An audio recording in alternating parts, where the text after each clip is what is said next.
Hello, and welcome to the first real episode of A Wake Up Call, a podcast dedicated to exploring all of life's events, current, present, past, through the lens of higher consciousness and spirituality. Here's where we reflect on all that is happening in our world, in our personal worlds, in our collective worlds, and we reframe those events by looking at them without fear and instead finding a deep knowing as to why it's happening. What does it mean? What is the bigger purpose? So I am your host, Chris Alyssia, and today I really want to set the foundation for the purpose of this whole podcast. So reframing what that means in a spiritual sense is when you look at an event in your life, say someone cuts you off in traffic, the easy thing to do, the easy button to do is that's an asshole. I'm mad now, right? Screw them. They mess with me, that kind of thing. Reframing would be taking that event and looking at it differently. So instead of someone cut me off and they hurt me, what was going on in their life? What was that action even about me? And that is a very, very simple explanation of reframing, but I wanted to give some context to it because this is something I'm going to be talking about a lot. So when I first really started to look at my entire life through this reframing lens, there's a couple inspirations, a couple really key studies that shaped the way that I look at these things. The first being reincarnation. I am a believer in reincarnation. I do believe that our souls continue to come back into the world. And for those who don't know what reincarnation is, it means that when the soul passes, it comes back to Earth in another form, in another body, in another situation. That reincarnation is a cycle, a continuous cycle where the soul comes into human form in order to have a human experience and learn from human events. Now, even that alone, that minor little nugget of information, if that resonates with you, think about what that means for your whole life. Think about what it means for culture, for ethnicity, for religion, for gender. If your soul comes back into various bodies at various time periods, what does that mean for racism and hatred of other cultures and religions? Do we think that our souls always come back in the same form of bodies with the same economic status? So that was something that always really fascinated me, but I didn't feel like reincarnation went far enough to explain the human condition. I'd read a lot of books about reincarnation, and it was fascinating. So I've mentioned in the introduction, I'm a fan of Edgar Cayce. Now, Edgar Cayce is famously known as the sleeping prophet. He was born in like the late 1800s and he lived through 1945 out of Virginia Beach. He was famous for being a Christian man who could go into deep meditations and in those meditations tap into a higher consciousness. People were able to ask him questions when he was in a meditative state, and he could provide answers. Answers about their medical conditions, about the meaning of life, and about reincarnation. Now, Edgar Cayce, as a Christian, being brought up and raised a Christian, didn't believe in reincarnation, but these were the messages that were coming through when he would meditate, to the point where it really shaped a lot of people's lives. They would go to him and ask, why is something happening in this life? Why do I have chronic pain? Why do I have cancer? Why have I lost my loved one? Why have I lived in poverty? Why have I had to deal with these events? And often his answer was about a past life. In that past life, something happened that led to this life now having to go through this event. It's a fascinating concept. And that sounds so simple and is yet so much more complex than we could possibly fathom, because that's just the skin. That's just the tip of the iceberg. So if you think about why your life is what it is, why you have dealt with the events that you've dealt with, especially if you see patterns in your life. Often it can be traced back to something that happened in a prior life, some event that you did particularly well, particularly poorly, or evaded altogether. It could be any side of it, anywhere in between that scope. So if your soul comes back and you're constantly, and I'll use myself as an example, I have worked in a male-dominated field my entire career. And repeatedly throughout my career, I have had to learn that I am not one of the boys.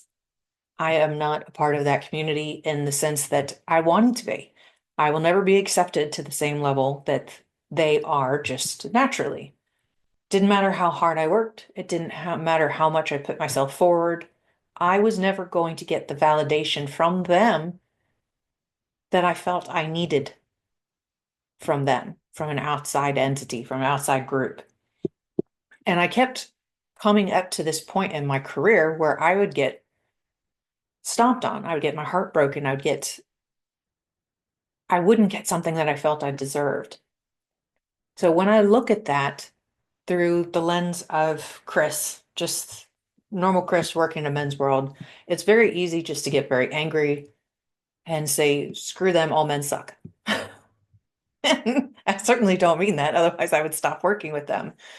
So I had to do the spiritual work. I had to reframe those events so that I could better understand why they were happening. Why do I keep facing this pattern?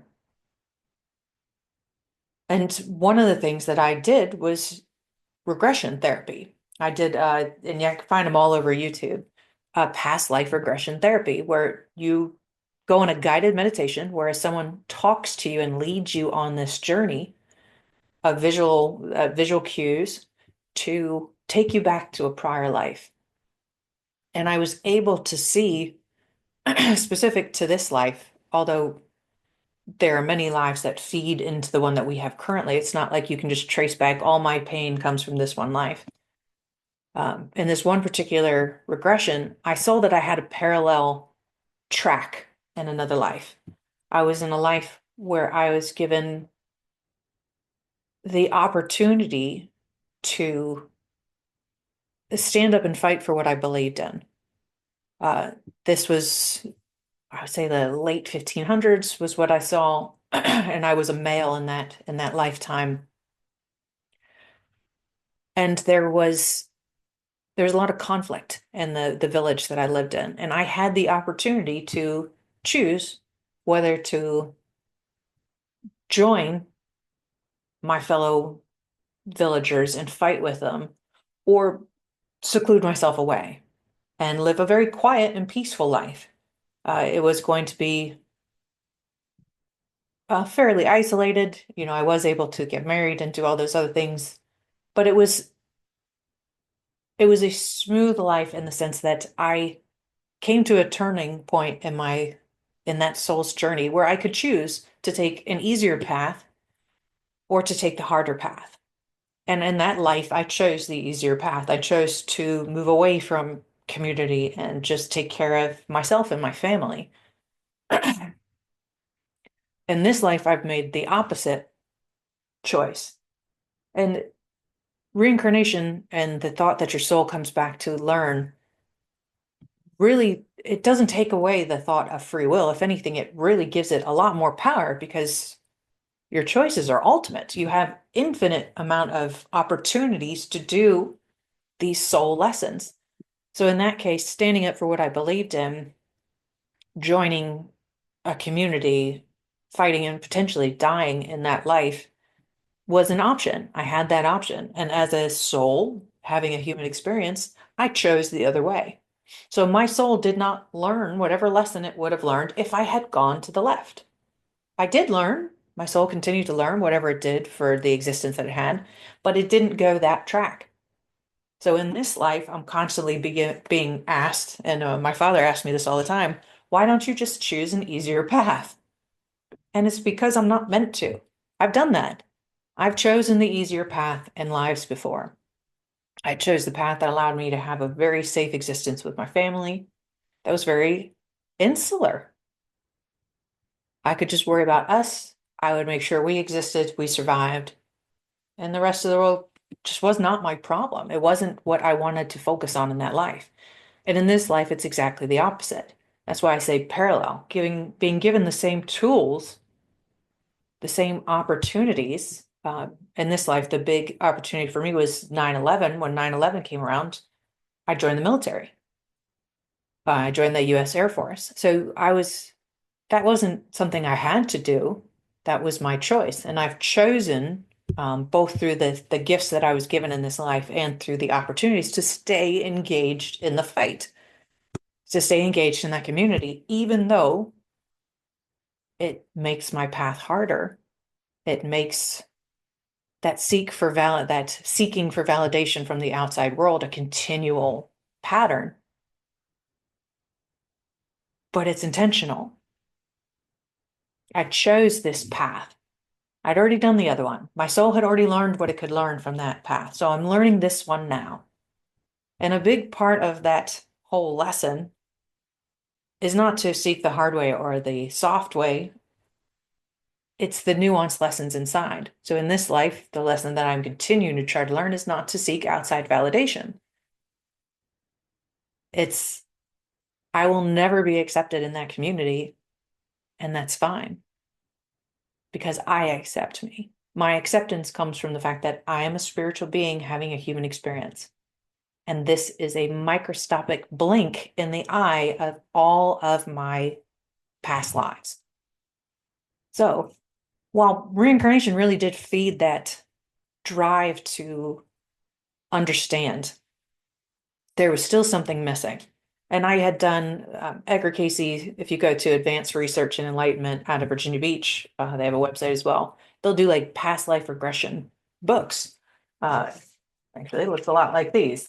So you get these personalized books, and it says here, based on the planetary alignment at the time of your birth, these are most likely some of the past life experiences you've had.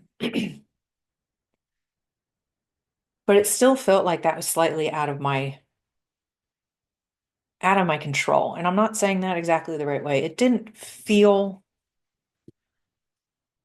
like that was a complete picture. So at one point, and I cannot remember how I found this man, I stumbled across Michael Newton's Soul, Journey of the Soul. You can find it on Amazon. And it was a book that really changed my entire life and has still colors the way that I reframe things to this day and will forever because it's still it's a continuing journey. So Michael Newton was a spiritual regressionist. And I think he lived until like 94. So for about 30 years there, 60s, 70s, up to the 90s, he would lead people on past life regressions. He would take them on those guided meditations, like I talked about. He would lead them on this imagery. And in order to get to that past life, he had to pass them through their death cycle, meaning part of the journey is to release the soul from this body, in a sense, so that you can experience the birth of the prior life that you're going to. And he noticed when he would get to this space, the space between these incarnations, that the people he was regressing were having similar experiences. They were describing similar events. So a lot of regressions, if you try any of them, will lead you to the point of death. Experience that life, see what it felt about. Now you're on your deathbed. What does that look like? How does that feel? Now feel your soul release from your body. What happens? When he was doing this specifically to look into the incarnations, he realized there was a place in between lives. And if you're listening to this and you're saying, of course there is, 100%. If you believe in reincarnation or don't, there's heaven, there's hell, there's all these things that we believe about. Because humans spend a lot of time wondering what happens after we die. It is something that we spend a lot of our lives worried about. So when he went to these places and he started to hear these people have similar experiences after the soul had detached from the body, he decided to expand that part of the regression and to really focus on that space. And he called it the life between lives. Now, the life between lives means everything that happens between the time that we die in one form and are reborn in another.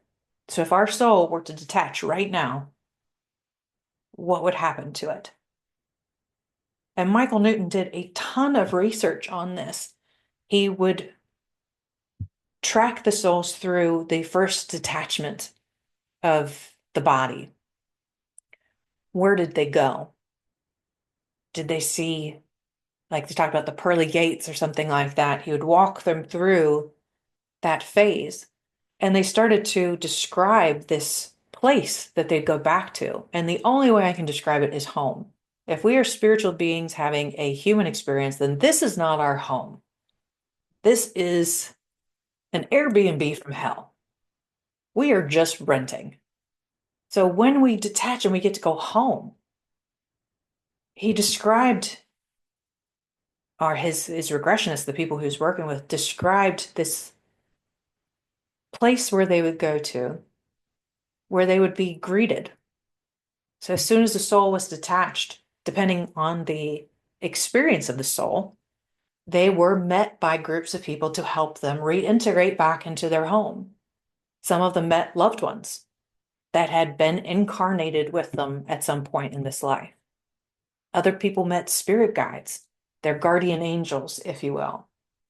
Now, a spirit guide is a being who travels with you through all of your incarnations. Guardian angel is not a bad way to think of it. Some people, the more evolved souls, and you can think of this like people who are on kind of the reclining or recycling their souls often, they kind of get the fast pass. Like, I don't need anybody to meet me here anymore. I know what I'm doing. Brush this life off. Let me just go home. I got to decompress. So the soul is based on their what they were comfortable with in their part of their journey were met and reintegrated back into spirit. And they were able to describe the other beings that were there, the colors, the energy. And there was similarities across all of these people that he had regressed. So this sent me down a whole rabbit hole. And the research that I came across when I was doing this, and I started doing a lot of life between life regressions. So not going back to another incarnation, going home, going to my soul home to see what I could experience. So between the culmination of that, I've led past between life between lives regressions for many other people. I've got a handful of them on my YouTube page. If you look at Ascended Dash Warrior on YouTube, you'll find them there. And I can put the link here as well. I learned that there was this beautiful structure to our soul lives. So once we left this body and we went back home and we were met or reintegrated, however we feel comfortable doing that, one of the first things our soul was able to do was reconnect with its soul group. The group of souls, however big that is, that we constantly reincarnate with. And what I was able to see through my own experiences is not just the soul group, but essentially a book of the experiences that I had had in this life. The way I can describe it is soul being brought into essentially a classroom and sitting down with my soul group and my guides and my angels and whomever else had been a part of that incarnation, sitting down and going through the experiences, very much like a student going through a syllabus, looking at the lessons that I had wanted to learn in that life, seeing how I responded to those lessons, seeing what choices I made, seeing areas for continued education and growth in the next life. It was like watching a symphony get created. Every note was perfect. It wasn't judgment. It wasn't hell and damnation. It wasn't weighing the scales. It was a non-judgmental review of the events so that my soul could continue to evolve. Looking at the places where I had learned the lesson that I'd wanted to learn. So maybe I don't need to come back and do that. Or maybe I want to come back and try to hone some gift or some skill that I had started to evolve in that life. Once I reviewed everything that I had experienced in that life, the book opened up even further. And now it was all of the lives laid out in front of me, like the Akashic Records, if you're familiar with those, the book of all experiences that my soul has had. And I was able to see the frequency of my existence, see where I had picked notes that I wanted to learn to create this symphony, to see notes that I still wasn't getting quite right, to see what I tried in the past lives to get to that space, to reach that frequency. And writing out, well, if this experience didn't work, if I didn't learn the lesson that I wished to learn, or I didn't hit the note that I wanted to hit, how can I retune the next experience to give myself another opportunity or additional opportunities, plural, in order to reach what I'm trying to reach? In that space, in that time, both myself and the people of Michael Newton's books, he's written multiple books on this, and the other people that I've done these regressions with, we're able to create a syllabus for the next incarnation. Essentially, taking all of that wonderful manuscript, throwing it up against a wall, and saying, okay, here's the 30 things that I still want to focus on as a soul. And that is probably a very, very low figure as far as what a soul has the opportunity to learn in life. So, taking those potential lessons, taking into consideration the timeline that the soul could possibly go back into. Does it want to be born into today's day and age? Would it be best to be born into the United States or one of the European countries or one of the smaller countries? So taking all of those lessons and essentially starting to match it up with the events that are going on into the world to decide when the soul should be born back into existence to have the best opportunity to learn those lessons.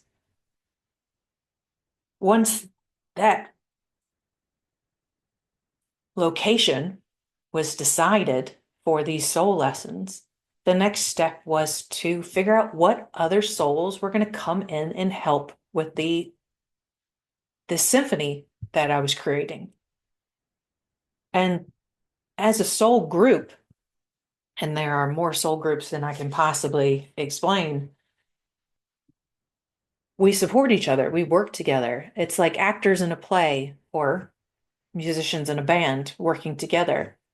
I know I need to learn this lesson, and I need two people to pop up at various points of my life to give me the opportunity to learn this. So think about the most traumatic experiences that you've had in this life, and think about the person who was involved in that. In this experience that I had, in this experience I've seen other people have, these souls, in a lot of cases, had agreed to come down and be the antagonist. They had agreed to come down and present the opportunity for my soul to evolve. Uh, that is not to say that all souls, because there is free will, not all souls agree to play every role, but this is not a human designing these things. This is creators. We are creators designing this beautiful tapestry, this beautiful symphony of sounds together, and each soul agreeing to play various roles for the others. This is selflessness on a level that is really hard to fathom in a human body. Just really, really hard to fathom. But I saw this symphony being created and these souls agreeing to play these roles and me agreeing to play certain roles for them. And there were contingencies. If we didn't meet at one avenue because of our opportunities, there was going to be another one over here in however many parsecs, and we're going to come back into this space at this time and get another opportunity. Or if that soul made a choice and doesn't come into my sphere, there's going to be another one that agrees to come up in here.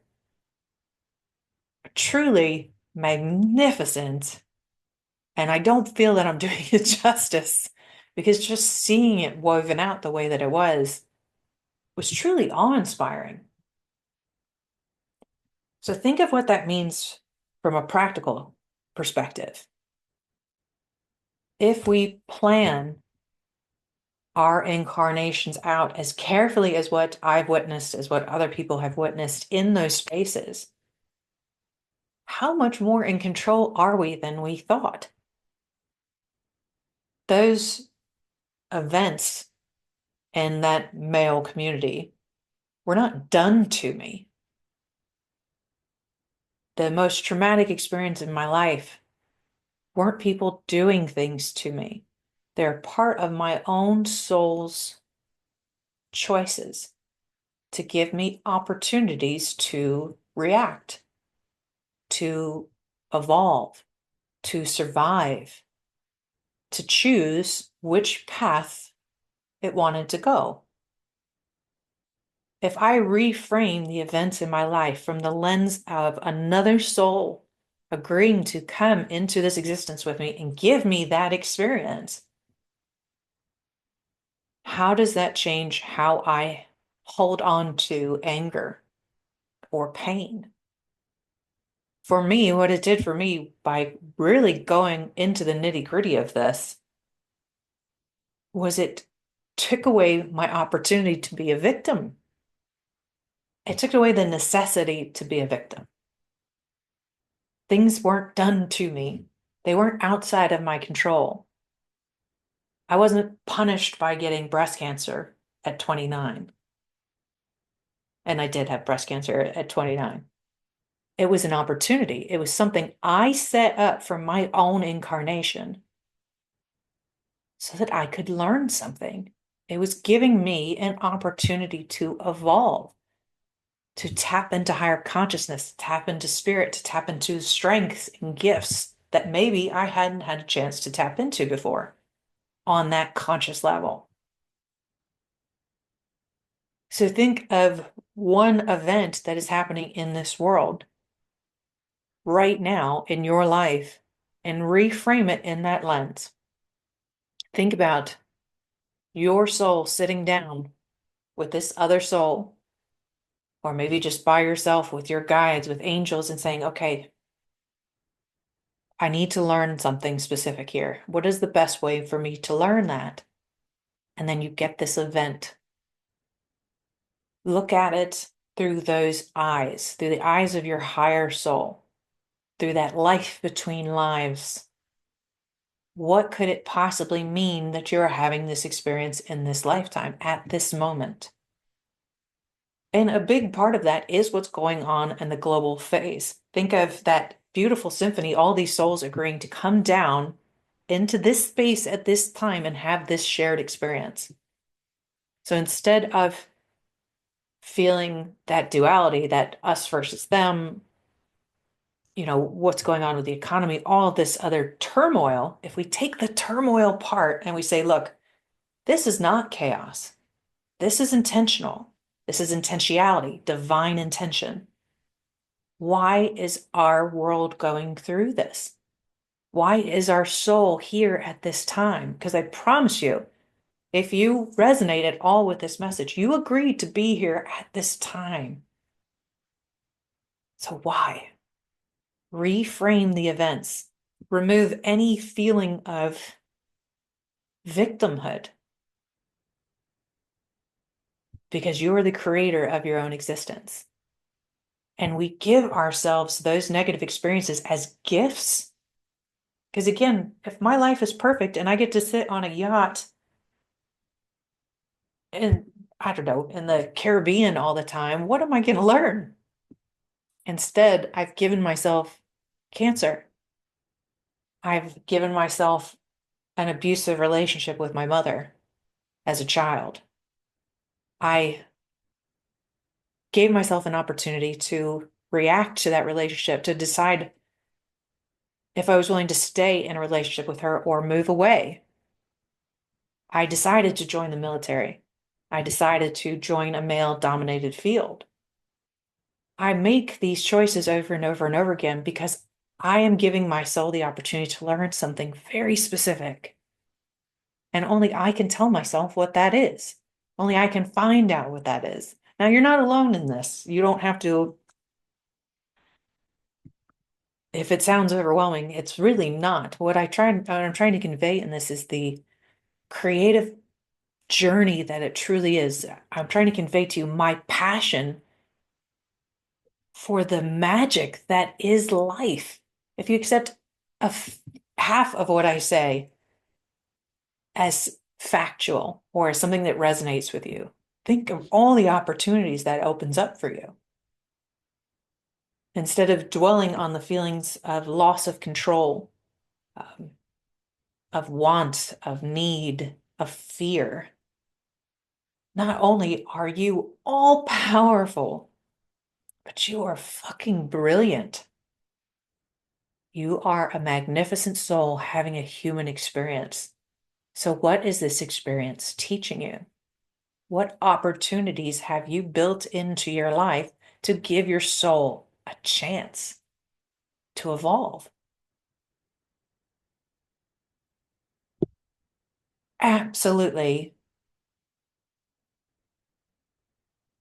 It's magic. Just being here in our bodies at this time is magic. What a gift we have given ourselves to come down and do this. The times of turmoil, the times of stress, and that feeling of constant change, loss of life, all of these things, if you look at all of those things as graduate classes for your soul, you are you're giving yourself so many opportunities. You are blessing your soul with infinite opportunities to evolve very, very quickly. Now, all souls, all beings here in a human form are infinite creators. They are. Now, that does not mean they're here to have the same experience that you are. That does not mean that they're here to seek or to awaken. They are on their journeys. Your soul has agreed to support them in various ways, but they are on their journey. I am on my journey. You are on your journey. We can't judge each other for those journeys. And one of my favorite parts of the Journey of the Soul book, and I tell this story all the time, when he was regressing various groups and they were going back into their soul families and deciding what they wanted to do in the next incarnation. They could come down together, they could come down separate. Maybe one comes down and the others can support them from the above and put opportunities in their path. There were soul groups that were very dedicated, meaning I got 20 things to learn. We're going to make this life very, very painful. We're just going to bam, bam, bam, bam, bam. All the opportunities are going to be in this life. Let's knock this out. Let's go down there. Let's cram all these courses into one life. And there were other groups that went the other way. There was a group specifically that he regressed, or one of these men was a part of this soul group. And he referred to the soul group as the party group. This group of souls like to come down in times of turmoil and chaos because they were warriors. They liked the warrior existence.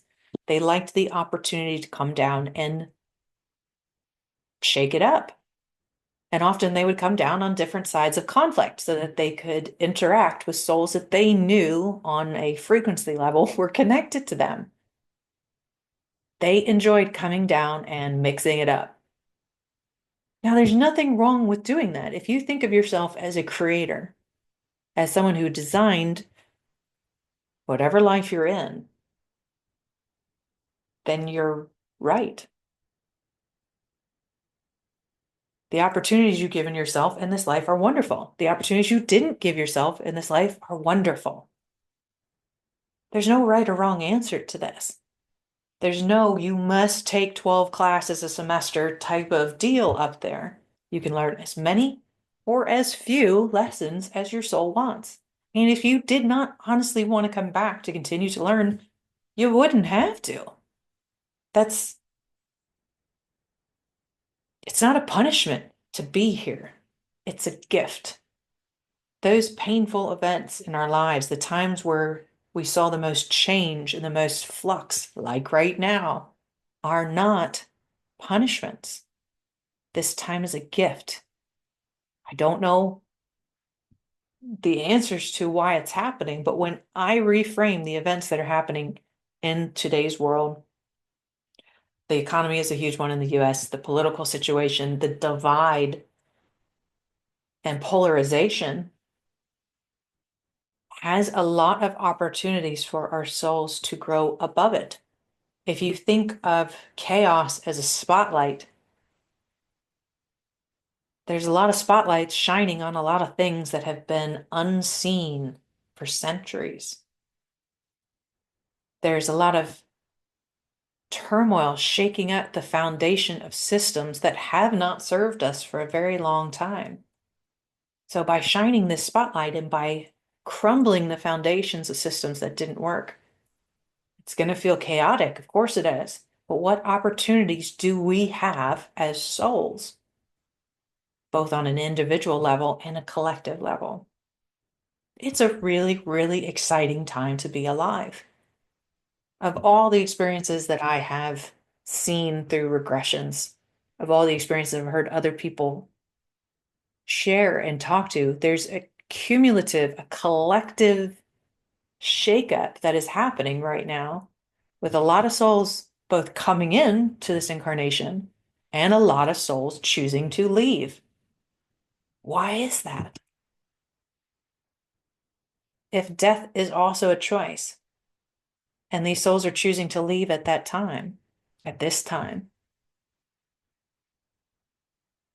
does that change how you feel about death? Does that change how you feel about them? How you feel about yourself? It puts a new opportunity to view every microscopic event in your life. It's like stepping back and instead of saying, hey, my world is the end all and be all. I can only see things through the lens of my eyes, through my lens of my experience, through the voice of my ego. Then yeah, this time is gonna suck. Life sucks and then you die. Or I can push back. I can step back. I can connect to my heart. I can connect to my higher self and ask what opportunity I'm giving my soul. What role have I agreed to play for your souls, for the other souls in my sphere? What have our politicians' souls agreed to do in this lifetime? What opportunities are they giving us to grow and to evolve? It's really a fascinating question when you start peeling all of that apart. And the reason I wanted to do this as the first real episode was because that is such a complicated and wonderful concept with which I look at everything now. I was let go of my job a couple weeks ago. There was a lot of shakeup, there was a lot of fear in the Department of Defense, and I lost my job.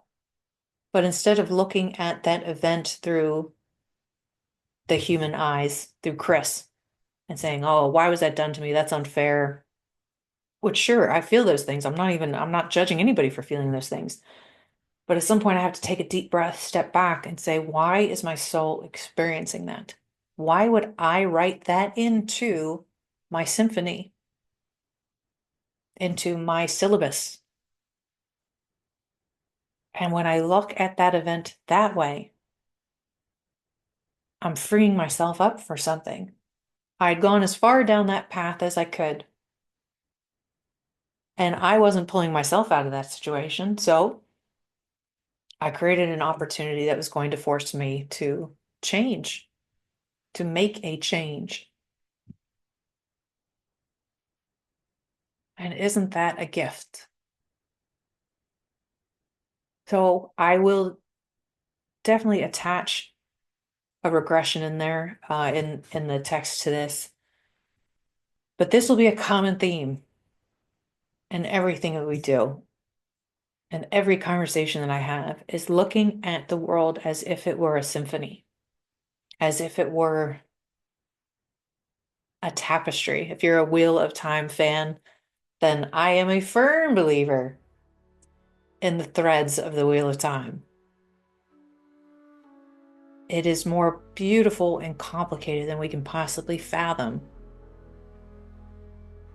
But when we do look at even one thread, everything starts to make more sense. Everything feels more in our control, less abusive, more insightful, and more like a gift. So with that, I am going to sign off for this episode of A Wake Up Call, talking about life between lives. Please check out the meditations I've got on YouTube. You can watch this video on YouTube or listen on Spotify. Please subscribe if you'd like to continue to learn, and reach out to me. I've got all my stuff listed below. Let me know if there's certain topics you want to look into. We can do regressions and go into some of these events to see what it is that we can pull from them. As always, look at yourself with light and love and heart. And I look forward to this journey with you. Blessed be.